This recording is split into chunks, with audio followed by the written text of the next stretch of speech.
सतनाम बंदगी साहिब, सतनाम बंदगी साहिब, सतनाम बंदगी साहिब। हे प्रिय सजनों, सत्य पुरुष कबीर कहते हैं, निज चेतन ब्रह्म आत्मा। सत्य पुरुष कबीर कहते हैं, निज चेतन ब्रह्म आत्मा ताको ले तू जान।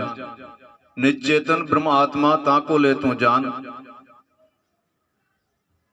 अविगत पुरुष बां विराजे, कहे कबीर प्रमाण। ए प्रिय सजनों, जैसे कोई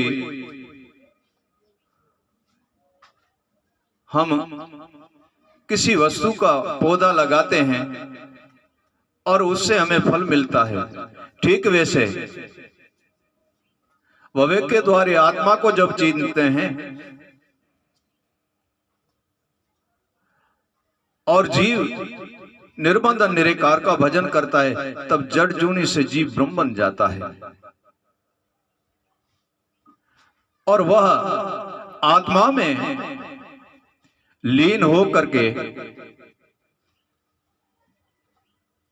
हे प्रिय सजनों, वो निश्चेतन बन जाता है, निश्चेतनीय बन जाता है।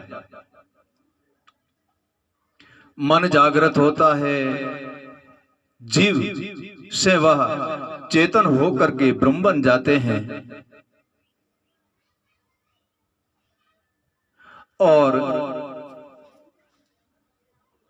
जड़ से जब वो चेतन होते हैं तब अविगत की वह खोज करते हैं मन के और विवेक के द्वारा। जब मन की खोज करता, अविगत की खोज करता है मन और विवेक के द्वारा, तब वह सारी वस्तु को पा लेते हैं।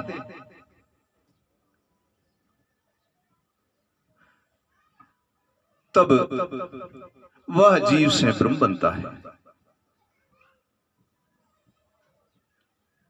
जब आत्मा को चिन्हते हैं तो आत्मा में लीन हो जाता है, तब वह ब्रह्म आत्म बन जाता है, ब्रह्म आत्म। तब वह जीव से ब्रह्म, ब्रह्म से ब्रह्म आत्म बन जाता है। हे प्रिय सजनों, सत्य पुरुष कबीर कहते हैं,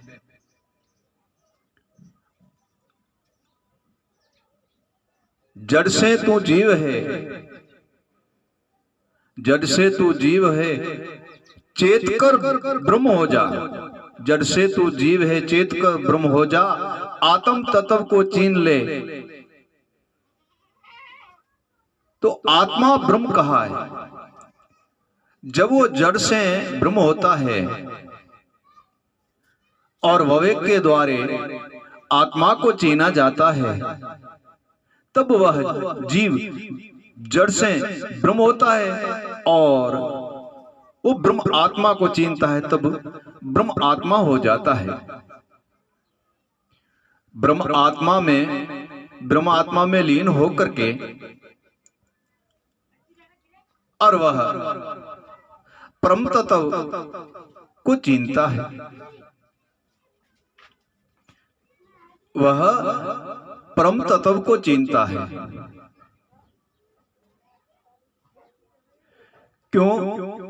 कि उनके सारे बंधन मिट जाते हैं, अशुभ वृत्तियां मिट जाती है, अशुभ सोच मिट जाता है, अशुभ कर्म कांड मिट जाता है और वह सतपथ की प्राप्ति करने का सदगुरु के द्वारे वह रास्ता कहता है, वह रास्ता पकड़ लेता है।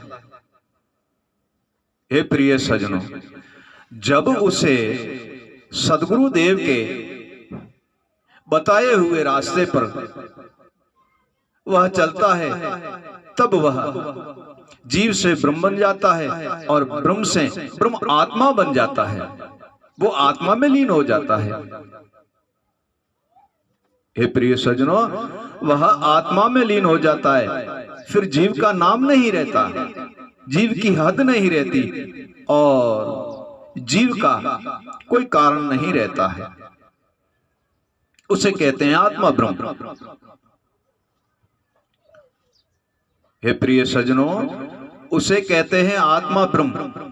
जैसे साहिब कबीर एक श्लोक में कहते हैं कि नाम ठाम मिटाए के, सत्य पुरुष कबीर कहते हैं नाम ठाम मिटाए के और गाम बसाया, और नाम ठाम मिटाए के गाम बसाया, और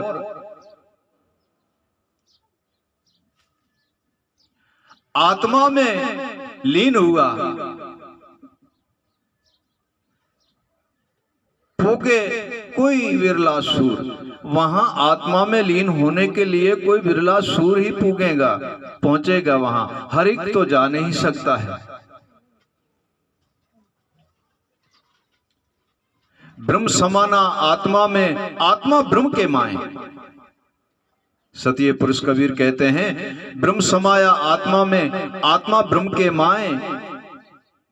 आत्मा ब्रह्म दो एक है, परम तत्व के माए। ए प्रिय सज्जनों, आत्मा ब्रह्म दो एक हो, परम तत्व के माए। ऐसे हैं, साहिब ने जैसे कहा है कि जड़ से वह ब्रह्म बन गया, और ब्रह्म होकर के विवेक के द्वारा जब आत्मा को चीना तो वह आत्मा में लीन हो गया, और आत्मा उसमें, और वह आत्मा में समा गए। तब तक तो आत्मा और ब्रह्म ये दो नाम पड़े उसके, आत्मा ब्रह्म। एक तो हुआ नहीं, उनके नाम पड़े दो, एक तो आत्मा, एक ब्रह्म। ए प्रिय सज्जनों, आत्मा और ब्रह्म ये दो नाम हो गए। भले ही वो जीव से वो निचेतन हो गया, ब्रह्म हो गया, आत्मा में समाया, फिर भी उसका नाम तो दो ही दो रहा, आत्मा ब्रह्म। एक जीव एक आत्मा।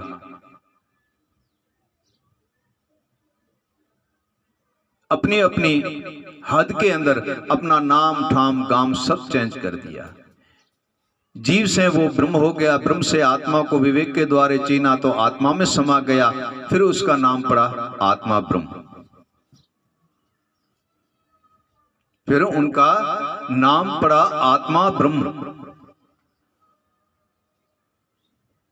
जब वो विवेक, आत्मा और ब्रह्म ये तीनों एक हुए, तब उन्होंने निचेतन का रूप धारण करके और परम तत्व में, परम तत्व की खोज की। परंतु ना तो आत्मा विवेक बिना परम तत्व तक पहुंच सकती है, और ना ही ब्रह्म विवेक बिना परम तत्व को चीन सकते हैं।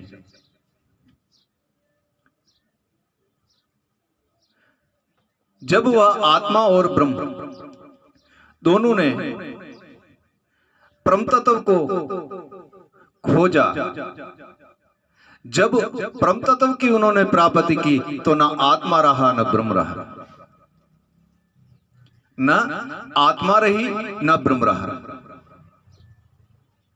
वहां एक रूप हो गया जिसका नाम है परम तत्व। अभी यहां तो ना श्रुति है, ना मन है, ना बुद्धि है, ना आत्मा है, और ना ब्रह्म है, ना जीव है। ये प्रिय सज्जनों, यहां तो ना श्रुति है, ना मन है, ना आत्मा है, ना ब्रह्म है, और ना जीव है, ना बुद्धि है। ये सारी हदें हट गई, ये सारी हदें मिट गई। एक ही नाम पड़ा जिसका नाम है परम तत्व। प्रिय सज्जनों, जिसका नाम है परम तत्व। और परम तत्व एक रूप जानो, परम तत्व एक रूप जानो।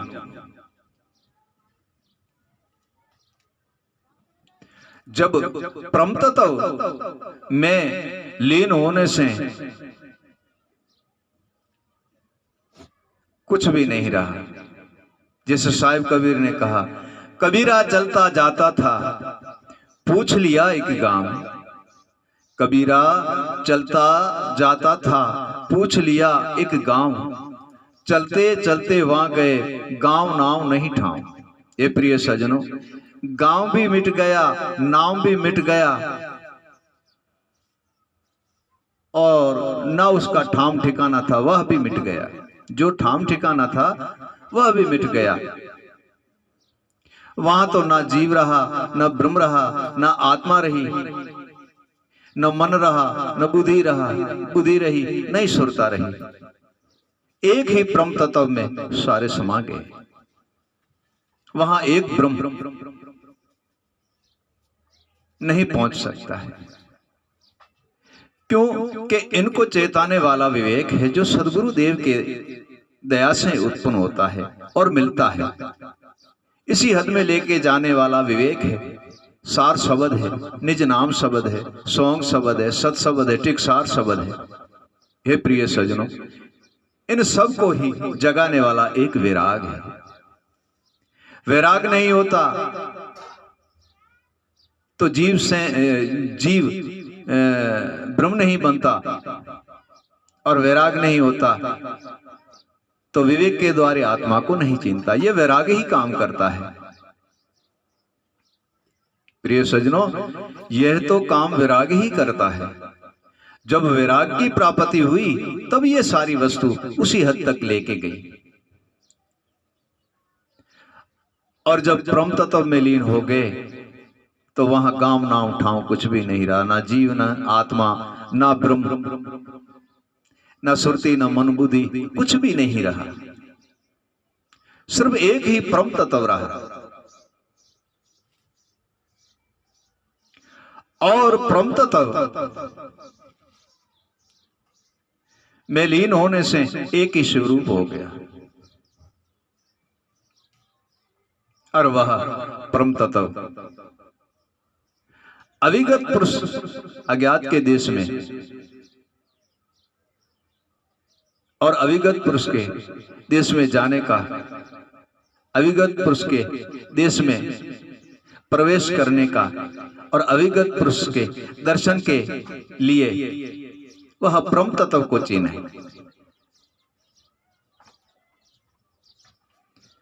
जब परम तत्व को चिन्हते हैं तो फिर अविगत पुरुष अविनाश में लीन हो जाते हैं। जब परम तत्व को चिन्हते हैं, स्वयं आप में आप परम तत्व जो है वह स्वयं आप में आप ही परिपूर्ण है, और वह अविगत को वही चिन्हता है, परम तत्व ही चिन्हता है। वहां मन बुद्धि जीव आत्मा और सुरता किसी का काम नहीं है। वह परम तत्व है, वही अविगत को चिन्हता है, वही अविगत को चिन्हता है, परम तत्व। हे प्रिय सज्जनों,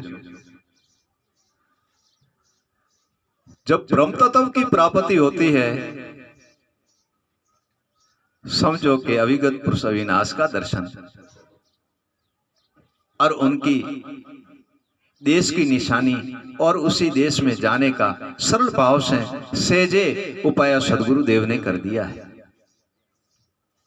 हे प्रिय सज्जनों, सहजे उपाय सदगुरु देव ने अविगत पुरुष के देश में जाने का कर दिया है। वहां तो न जन्म है, न मरण है, न दिन है, न रात है, न चंद है, न सूरज है, न दुख है, न सुख है, न हानि है, न लाभ है। ए प्रिय सज्जनों, वहां कुछ भी नहीं है। अविगत पुरुष के देश में परम तत्व ही चीनने से जाते हैं। हे प्रिय सज्जनों, जब अविगत पुरुष के देश में वह परम तत्व लेके जाते हैं तब वहां एक ही पुरुष विराजमान है, अविगत पुरुष, अविनाश, सत्य पुरुष, वही विराजमान है, उसमें लीन हो जाते हैं। जैसे हेली में सत्य पुरुष कबीर साहब ने कहा है, धरण की गन है नहीं, नहीं ब्रह्म का काम, चित चेतन पूगे नहीं और आगे अविगत धाम। नहीं तो वहां चेतन पूगता है, ना चित पूगती है, ना जीव पूगता है, ना ब्रह्म पहुंचता है, ना आत्मा पहुंचती है, कोई भी नहीं पहुंचता है। वहां परम तत्व ही लेके जाता है। धरण की गन है नहीं, नहीं ब्रह्म का काम, चित चेतन पूगे नहीं, आगे अविगत धाम। चलो दीवाने देश में और गुप्त भेद लिखा है, ये गुप्त भेद है। और गुरु बिन मिलना तो महाकंठन है, गुरु बिन मिलना महाकंठन है।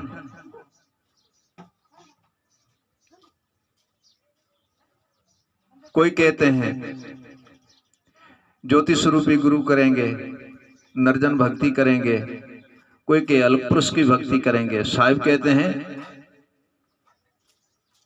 ज्योति स्वरूपी प्रोलिया नर्जन है कोटवाल, ज्योति स्वरूपी प्रोलिया नर्जन है कोटवाल, अलख उतारे आरती अणगढ़ चापे पाव। जिस शब्द का हम स्मरण करके और आत्मा को चिंतते हैं, वह शब्द भी उसका पांव की चरण वंदना करते हैं, उसकी सेवा करता है। अणगढ़ शब्द है प्रिय सज्जनों, वो भी उसकी सेवा करता है।